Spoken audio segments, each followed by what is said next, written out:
নমস্কার বন্ধুরা, চম্পাস কিচেনে সবাইকে স্বাগত জানাই। আজকের রেসিপি হচ্ছে শীষ পালংয়ের চচ্চড়ি।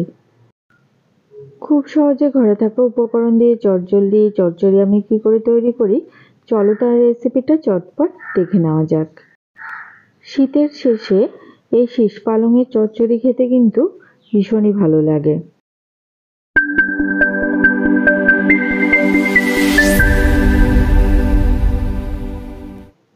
সবার প্রথমে গ্যাস জ্বালিয়ে একটা কড়াই গরমে বসাচ্ছি। হাই ফ্লেমে কড়াইটাকে ভালো করে গরম করে নিয়ে দিয়ে দিচ্ছি 2 টেবিল স্পুন মাস্টার্ড অয়েল।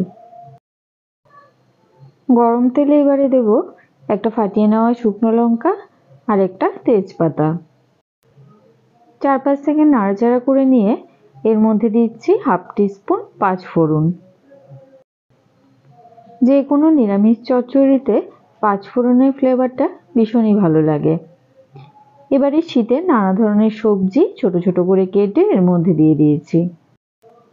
সবজির মধ্যে রয়েছে কচি কচি সজনে ডাঁটা, কুমড়োর ডাঁটা, মিষ্টি আলু, বেগুন, মিষ্টি কুমড়ো, আলু, বেগুন আর রয়েছে ফুলকপি, কয়েকটা শিমও দিয়েছি আর দিয়েছি কয়েক টুকরো বেগুন আর গাজর। 1 টেবিল স্পুন নুন দিচ্ছি আর দেবো হাফ টিস্পুন হলুদ গুঁড়ো।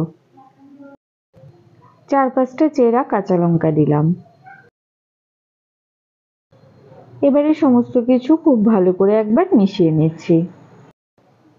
আমাদের চ্যানেল চম্পাস কিচেনের রেসিপিগুলো যদি তোমাদের ভালো লাগে তাহলে অবশ্যই চ্যানেলটাকে সাবস্ক্রাইব করে নেবে এবং পাশে থাকা বেল আইকনটাকে প্রেস করে দেবে।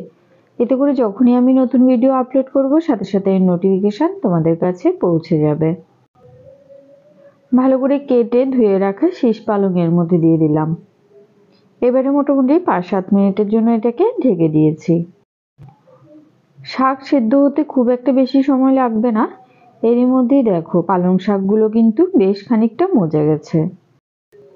সবজিগুলোকে আবার একবার ভালো করে নাড়াচাড়া করে দেব, এতে করে সমস্ত সবজি খুব ভালো করে সুসেদ্ধ হয়ে যাবে। মিষ্টি আলু আর কুমড়ো মোটামুটি কিন্তু 50% মতো সেদ্ধ হয়ে গেছে। এই সময় 1 টিস্পুন চিনি দিলাম। সবজি ভালো করে সেদ্ধ হয়ে গেলে তবেই চিনিটা দেবে। কাঁচা থাকা অবস্থায় সবজিতে চিনি দিলে কিন্তু সবজি সেদ্ধ হতে বেশি সময় লাগবে। ভালো করে একবার নাড়াচাড়া করে গ্যাসের আঁচটা লোতে রেখে এটাকে আরো 5-7 মিনিটের জন্য ঢেকে দেব।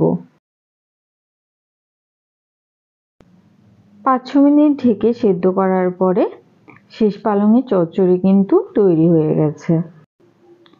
শাক আর সবজি থেকে যে জলটা বেরিয়েছে এই জলেই কিন্তু সবজি ভালো করে সেদ্ধ হয়ে গেছে, আলাদা করে জল দেওয়ার দরকার পড়েনি। কয়েক টুকরো কুমড়ো আর আলুকে গলিয়ে দিচ্ছি, এতে করে চচ্চড়িতে বেশ সুন্দর একটা মাখো মাখো ভাব চলে আসবে। তো বন্ধুরা, আজকের এই নিরামিষ শীষ পালংয়ের চচ্চড়ির রেসিপিটা কেমন লাগলো অবশ্যই কমেন্ট করে জানাবে। ভালো লাগলে লাইক করবে আর তোমার বন্ধুদের সাথে ভিডিওটাকে শেয়ার করতে কিন্তু একদম ভুলবে না।